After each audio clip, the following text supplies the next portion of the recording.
새 술은 새 부대에, 새 옷에 새 천 조각을 대듯이 예수님을 만나 변화되어야 될 줄로 믿습니다. 그리고 자유를 누리는 것입니다. 진짜 신앙은 서로 만나 사랑하고 다른 사람 이웃을 도와주고 격려하며 하나님의 나라를 만들어가는 것입니다. 예수님은 기쁨과 참 자유를 상실한 인간을 당신의 신부로 맞으시기 위해 이 땅에 내려오셨습니다. 그리고 그분의 교훈은 인간을 인간답게 만들자는 데 있으셨고, 절망적인 죄인을 구원받은 성도로 하나님과 원수되었던 자를 당신의 영광스러운 신부로 만들자는 데 있는 것입니다. 신앙에는 진짜 신앙과 가짜 신앙이 있습니다. 겉보기에는 예수님을 잘 믿는 것처럼 보이지만 실제로는 하나님을 만난 경험이 없는 크리스찬들이 있습니다.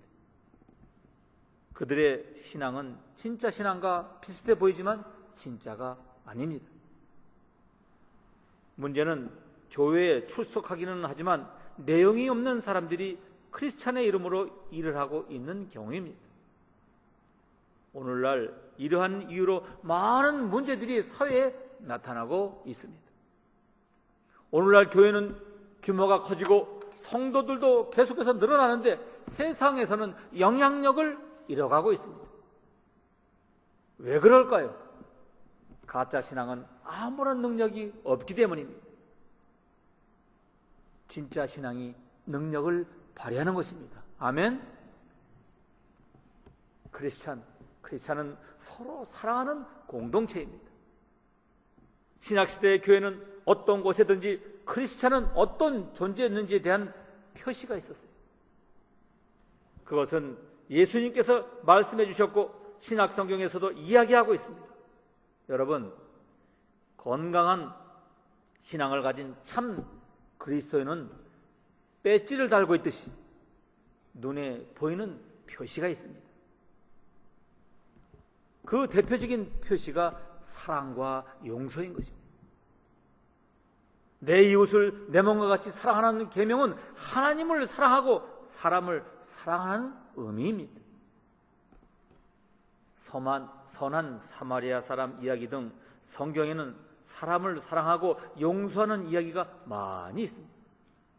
만약 교회에서 사랑을 받지 못하거나 사랑의 향기가 맡아지지 않는다면 그 교회는 비석이거나 박물관에 불과한 것입니다. 크리스찬의 중요한 표시는 사랑인 것입니다. 여러분의 얼굴과 말에서 사랑이 느껴지고 얼굴을 보는 것만으로도 하나님을 경험할 수 있어야 하는 것입니다. 두 번째 표시는 성령을 체험하고 전도하는 것입니다. 예수님께서는 자신이 가진 이후 성령님이 오신다고 말씀하셨어요. 그리고 성령 충만에 모든 족속을 제자 삼으라고 말씀하셨습니다. 성경에서 우리에게 주는 많은 메시지가 있지만 그 메시지의 핵심은 서로 사랑하라는 것입니다. 그 사랑은 원수까지도 사랑하는 것입니다. 성령을 받고 전도하는 말씀에 덧붙이고 싶은 것이 공동체입니다. 신앙생활은 혼자 하는 것이 아닙니다. 서로 만나 다른 사람을 도와주고 격려하며 하나님의 나라를 만들어가는 것입니다. 교회의 본질은 건물이 아니고 선교사를 내보내는 것도 아닙니다. 교회의 본질은 사랑이라는 것입니다. 약자들이 살 수 있고 병든자들이 위로받을 수 있는 곳, 그것이 바로 교회인 것입니다.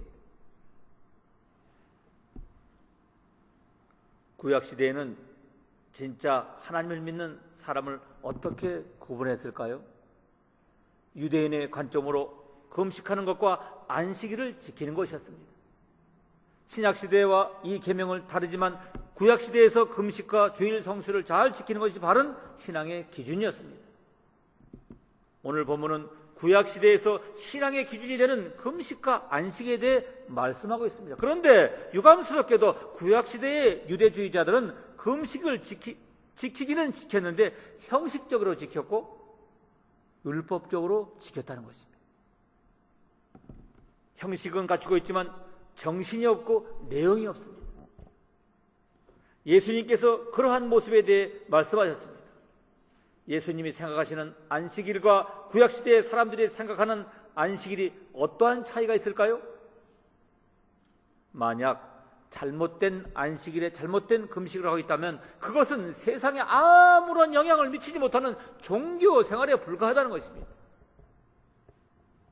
종교 생활은 자기 만족이지만 신앙 생활은 하나님께서 만족하시는 것입니다. 대부분의 사람들은 자신이 만족하는 것을 좋아합니다. 예수님을 만나면 새 사람으로 거듭나야 될 줄로 믿습니다. 예수님께서 생각하는 금식과 바리새인들과 요한의 제자들이 생각하는 금식은 판이하게 달랐습니다. 똑같은 금식인데 정신과 내용은 전혀 다릅니다. 요한의 제자들과 바리새파 사람들이 금식하고 있었어요. 몇몇 사람들이 와서 예수께 물었습니다. 요한의 제자들과 바리새파 사람의 제자들은 금식을 하는데 왜 당신은 제자들을 금식하지 않습니까? 예수님께서 대답하십니다. 신랑이 함께 있는데 어떻게 결혼잔치에 초대받은 사람들이 금식할 수 있겠느냐? 신랑이 자기들과 함께 있는 한 금식할 수 없다. 그러나 신랑을 빼앗기는 날이 올 텐데 그날에는 그들이 금식할 것이다. 낡은 옷에 새 천 조각을 대고 깁는 사람은 없다. 그렇게 하면 새 천 조각이 낡은 옷을 잡아당겨 다 찢어지게 된다. 또한 새 포도주를 낚는 가죽 부대에 담는 사람도 없다. 그렇게 하면 포도주가 부대를 터뜨려 포도주와 부대 모두를 버리기 때문이다. 새 포도주는 새 부대에 담아야 하는 법이다.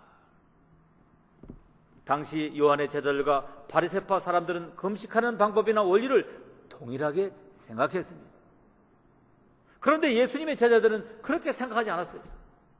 일종의 종교적 혁명이었습니다. 그렇기 때문에 전통적 신앙을 지켜온 사람들이 당황을 했습니다. 이 문제는 금식에 대한 율법적 해석과 은혜 해석의 차이입니다. 당시 사람들은 금식의 목적은 생각하지 않고 방법만을 생각했어요. 오늘날 우리가 겪고 있는 신앙의 위기가 바로 여기에서 발생합니다. 예수님을 믿고 찬송을 하고 금식을 하면서도 변하지 않는 사람들이 있습니다. 시간이 오랫동안 흘러도 변하지 않는 사람들이 있어요. 그러한 사람은 자기 고집과 생각대로 남을 정죄하고 자신의 생각을 기준으로 믿습니다. 여러분, 예수님을 믿는다는 것은 새로운 사람이 되는 것입니다. 새로운 피조물이 되는 것입니다. 과거의 성격과 생각이 변화되면 인생이 바뀝니다. 교회가 변하지 않기 때문에 전통적인 교회가 되는 것입니다. 교회는 끊임없이 변해야 합니다. 계속해서 전통만을 지켜간다면 어떠한 변화도 일어나지 않습니다. 이러한 부분에서 교회는 굉장히 보수적입니다. 참 신앙생활은 감격과 기쁨과 감사가 있어야 합니다. 오늘 본문에서 예수님께서는 요한의 제자들과 바리새파 제자들의 금식과 예수님의 제자들의 금식을 다룬 이야기에 대해 설명하고 있습니다. 예수님의 말씀은 금식에 대한 율법적 해석과 은혜의 해석을 넘어 성경 전체를 율법으로 해석하는가와 은혜로 해석하는가의 문제에 도달합니다. 구약시대는 율법의 시대였습니다. 문자대로 해석해서 자신이 무슨 생각을 하든지 형식만 지키면 됐습니다. 내 속에 음란한 생각이 들어도 겉으로 가늠하지 않으면 됩니다. 또한 내 속에 분노와 마음이 가득하지만 그 감정을 잘 감추면 됐습니다. 이렇듯 형식적으로 율법을 지키기만 하면 되는 종교 생활을 한 것입니다. 그러나 예수님께서 오신 신약시대는 모든 것이 달라졌습니다. 율법이 중요한 것이 아니라 은혜가 중요한 것입니다. 아무런 값을 지불하지 않아도 베풀어 주신 구원의 은혜에 내가 감격하고 기뻐하고 감사하는 것이 신앙생활이 되어야 하는 것입니다. 아멘. 여러분, 감사하고 기뻐하고 하면 사람이 변하게 되어 있습니다. 불평하고 원망하면 사람은 절대로 변하지 않습니다. 그래서 불평과 원망을 하지 말라고 강조하는 것입니다. 불평할 만하고 원망할 만하도 하지 말라는 것이죠. 불평과 원망이 쌓이면 병이 들고 신앙생활이 망가지고 맙니다. 아무리 힘들고 어려워도 불평하지 말고 감사하시기를 바랍니다. 신앙생활은 원망과 불평을 배우는 것이 아니라 감사와 기쁨과 찬양을 배우는 것입니다. 구약시대에는 율법을 문자 그대로 해석했지만 신약시대에 와서는 율법을 문자 그대로 해석하는 것이 아니라 영으로 해석하는 것입니다. 오늘 말씀을 보면 예수님께서 신랑 함께 있는데 어떻게 결혼잔치에 초대받은 사람이 금식할 수 있느냐? 신랑이 자기들과 함께 있는 한 금식할 수 없다. 그러나 신랑을 빼앗긴 날이 오는데 그 날에는 너희가 금식할 것이다 라고 말씀하셨습니다. 이 말씀의 의미는 금식은 날짜를 지키는 것이 아니라 할 때가 있고 해서는 안 되는 때가 있다는 것입니다. 결혼식은 축제입니다. 축제가 벌어지고 있는데 마치 장례식을 치르듯이 하지 말라는 것입니다. 여러분이 결혼식에 하객으로 참여했는데 상복을 입고 참여하면 되겠습니까? 기뻐하고 박수치고 축하할 자리에서 함께 웃어주고 좋아하는 것이 결혼잔치에 참석한 사람들의 할 일인 것입니다. 율법이 참 신앙이라고 생각한 사람들은 예수님의 말씀을 듣고 큰 충격을 받았습니다. 사람들이 금식의 본뜻을 알지 못하고 자신들의 형식대로 하지 않으니까 화가 난 것입니다. 사람들이 화를 내는 이유는 자신의 방법대로 하지 않기 때문입니다. 나와 생각이 다르면 잘못된 사람이라고 비판하면 어느새 내가 하나님의 자리까지 올라갑니다. 여러분, 비판하는 것은 자신이 하나님이라는 뜻입니다. 비판은 하나님께만 하실 수 있습니다. 사람이 어떻게 사람을 비판할 수 있습니까? 누군가를 비판하려면 1.1획도 틀림이 없는 완전한 사람일 때 해야 하는 것입니다. 오늘 본문에서 예수님께서는 낡은 옷과 새천 조각 비유를 들어주셨습니다. 황금 같은 비유입니다. 낡은 옷에 새천 조각을 깁는 사람은 없다. 만약 그렇게 한다면 새천 조각이 낡은 조각을 잡아당겨서 다 망가뜨리고 말 것이다. 또 한 가지 비유를 더 들어주셨는데 그것은 낡은 부대와 새 포도주 이야기입니다. 새 포도주를 낡은 가죽 부대에 담으면 포도주가 발효가 돼서 가죽 부대가 찢어질 수밖에 없고 찢어지면 가죽도 버리고 포도주도 다 버린다는 것입니다. 여러분, 새 술은 새 부대에 담고 헌옷에 새천 조각을 붙이면 안 되는 것입니다. 낡은 옷과 낡은 가죽 부대는 무엇을 의미합니까? 그것은 율법적 사고를 의미합니다. 율법적 사고는 낡은 사고, 즉 과거의 사고입니다. 이 사고는 구태의연한 방식으로 늘 해오던 방식입니다. 사업하는 사람들 중에는 죄의식이 없이 분식 해결을 하는 사람들이 있습니다. 그들은 그것이 죄라고 생각하지는 않습니다. 늘 그렇게 해왔기 때문에 당연한 것으로 여깁니다. 만약 분식 해결을 하는 회사가 빈털터리가 돼도 수치상으로는 흑자가 되는 것입니다. 그런데 숫자를 바꾼다고 해서 흑자가 됩니까? 아니지요. 시간이 지나면 모든 것이 드러나게 되어 있습니다. 여러분, 우리의 인생도 마찬가지고 신앙생활도 마찬가지입니다. 내가 변하지 않으면 세상은 변하지 않습니다. 자신만의 사고방식을 고집하는 이기적인 생각, 자기 중심의 사고를 하는 사람이 가장 변하기 어려운 사람입니다. 남을 괴롭히고 호령하는 사람은 섬기는 방법을 모를 뿐더러 섬기는 기쁨이 얼마나 큰지를 알지 못합니다. 야단치고 호령하고 무섭게 행동해야 권위가 있는 줄을 착각들을 합니다. 그러한 사람의 마음속에는 평화도 기쁨도 없고 분노만 있을 뿐입니다. 왜 내 말을 듣지 않는가?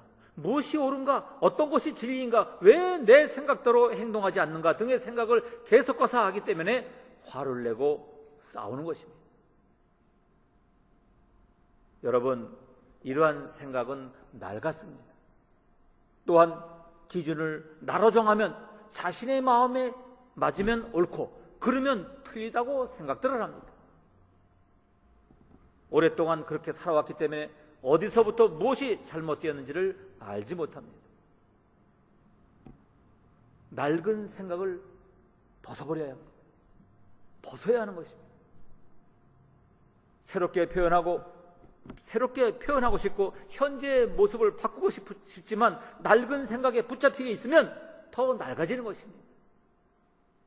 예전의 사고방식과 자기의 중심적 사고방식으로는 세상을 바꾸지 못할 뿐더러 자신도 변하지 못합니다.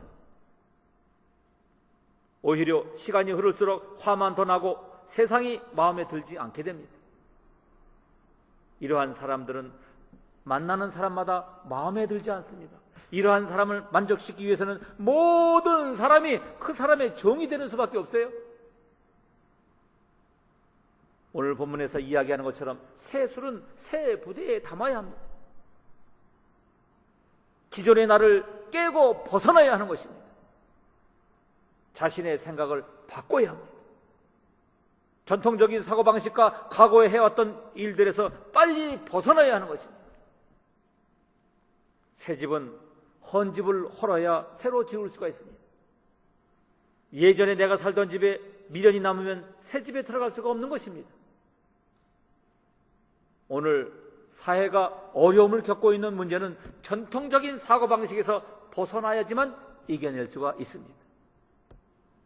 새천조각과 새 포도주는 형식적인 사고방식이나 창의적인 사고방식이 만들어낸 율법이 아니라 영의 신앙을 의미하는 것입니다. 또 한 가지 예가 있습니다. 그것은 안식일을 지키는 문제입니다. 금식의 문제와 안식일의 문제는 구약 사람들에게는 생명과도 같은 것이었습니다. 안식일에 예수께서 밀밭 사이를 지나가시는데 함께 가던 제자들이 길을 내며 이삭을 자르기 시작했습니다. 바리새파 사람들이 예수께 말합니다. 보십시오. 어째서 저들이 안식일에 해서는 안 될 일을 하는 것입니까? 라고 말합니다. 안식일에 해서는 안 될 일이 율법입니다. 율법은 형식으로 우리를 노예로 만듭니다. 법을 만들어 놓고 지키라는 것입니다. 법대로 순종해야 한다는 안식일의 문제에 대해 예수님께서 새롭게 해석해 주셨습니다. 예수께서 대답하셨습니다. 다윗과 그 일행이 배가 고파 먹을 것이 필요하실 때 다윗이 어떻게 했는지 읽어보지 못했느냐? 아비아달 대사장 때 다윗이 하나님의 집에 들어가 제사장만 먹게 돼 있는 진설병을 다윗이 먹고 자기 일행에게도 나눠주지 않았느냐? 그리고 나서 예수께서 바리새파 사람들에게 말씀하셨습니다. 오늘 본문에 안식일은 사람을 위해 만들어진 것이지 사람이 안식일을 위해 있는 것이 아니다. 그러므로 인자는 안식일에도 주인이다 라고 말씀하고 있습니다. 예수님께서 아주 결정적인 말씀을 하셨습니다. 이것은 종교의 본질이며 신앙의 본질이고 우리의 삶의 본질입니다. 안식일은 사람을 위해서 만들어진 것입니다. 여러분, 기쁨 충만한 자유함을 누려야 합니다. 그렇다면 그러므로 인자는 안식일에도 주인이라는 말씀은 무슨 뜻일까요? 종교적인 속박, 전통으로부터 풀어주기 위한 메시지입니다. 전 세계 어디나 무당과 귀신이 없는 것이 없어요. 귀신에 얽매여 절하고 물건과 돈을 갖다 바칩니다. 여러분, 진짜 신앙이라면 얽매일 필요가 없는 것입니다. 우리는 종교에 얽매여 있습니다. 그래서 레닌이라는 사람은 종교를 아편이라고 말했어요. 종교는 사람들을 속박하고 제도화시켜 인간성을 말살시켜 인간의 자유와 인권의 종교의 이름으로 무시되어 버렸어요. 우리가 이단이라고 말하는 종교가 바로 그런 종교입니다. 신앙생활을 하면서 신앙의 노예가 되면 안 되는 것입니다. 우리가 예수님을 믿는다면 자유해야 합니다. 누구도 우리의 자유를 억압할 수가 없는 것입니다. 하나님께서 창조하신 본래의 사람으로 돌아가는 것이 금식이요 안식일입니다. 여러분, 예수님께서는 안식일의 주인이십니다. 따라서 예수님을 믿는 사람들은 신앙생활이 자유로워야 합니다. 기쁨이 충만해야 합니다. 아무도 우리를 억압할 수가 없습니다. 안식일이나 금식은 율법에서 말하는 문자의 문제가 아니라 영의 문제입니다. 영적으로 자유를 만끽하십시오. 소외받는 자와 친구가 되신 예수님을 만나는 것입니다. 이사야서 58장 6절 이하에 나의 기뻐하는 금식은 흉악의 결박을 풀어주며 멍에의 줄을 끌어주며 압제당하는 자를 자유케 하며 모든 멍에를 꺾는 것이 아니겠느냐. 또 줄인 자에게 내 식물을 나눠주며 유리하는 빈민을 내 집에 들이며 벗은 자를 보면 입히며 또 내 고죽을 피하여 스스로 숨지 아니하는 것이 아니겠느냐. 금식의 참뜻은 헐벗은 사람들에게 옷을 입혀주고 내 혈육을 못 본 채 하지 않는 것입니다. 이웃에게 나눔의 실천을 하지 않으면서 단순히 굶기만 한 것이 금식일까요? 여러분, 우리의 삶이 변해야 합니다. 전도하는 방법은 간단합니다. 자신이 머물고 있는 곳에서 자신의 모습을 바꾸면 되는 것입니다. 그렇게 변화된 여러분의 모습을 주변 사람들이 보고 예수님을 만나는 것입니다. 내 생각과 마음 그리고 태도가 변하면 진정한 변화가 시작되는 줄로 믿습니다. 누가복음 4장 18절 이하에 주의 성령이 내게 임하였으니 이는 가난한 자에게 복음을 전하게 하시려고 내가 기름을 부으시고 나를 보내사 포로된 자에게 자유를 눈먼 자에게 다시 보게 함을 전파하며 눌린 자를 자유케 하고 주의 은혜의 해를 전파하게 하려 하심이라 하였더라 했습니다. 예수 그리스도께서 세상에 오신 이유는 교주 되시기 위해서 오신 것이 아닙니다. 모든 사람에게 섬김을 받으려 온 것도 아닙니다. 약한 자, 가난한 자, 병든 자, 사회에 소외받은 자, 사람 취급받지 못한 사람들에게 친구가 되어 주시기 위해 오셨습니다. 이것이 참 신앙인 것입니다. 장로교, 감리교, 순복음 등 교단이나 교파를 따지지 마십시오. 장로교가 우리를 구원했습니까? 아니면 감리교가 여러분을 구원합니까? 아니면 그 외의 교단이 여러분을 구원합니까? 아니잖아요. 구원은 예수 그리스도께서 하시는 것입니다. 그리고 예수 그리스도께서 나를 변화시킵니다. 예수 그리스도께서 우리에게 전달하고자 하는 메시지의 핵심이 바로 이것인 것입니다. 예수 그리스도를 잘 믿는 척 하지 말라는 것입니다. 믿음도 없으면서 열심을 내므로 가짜 신앙을 감추려고 할수록 위선이 되는 것입니다.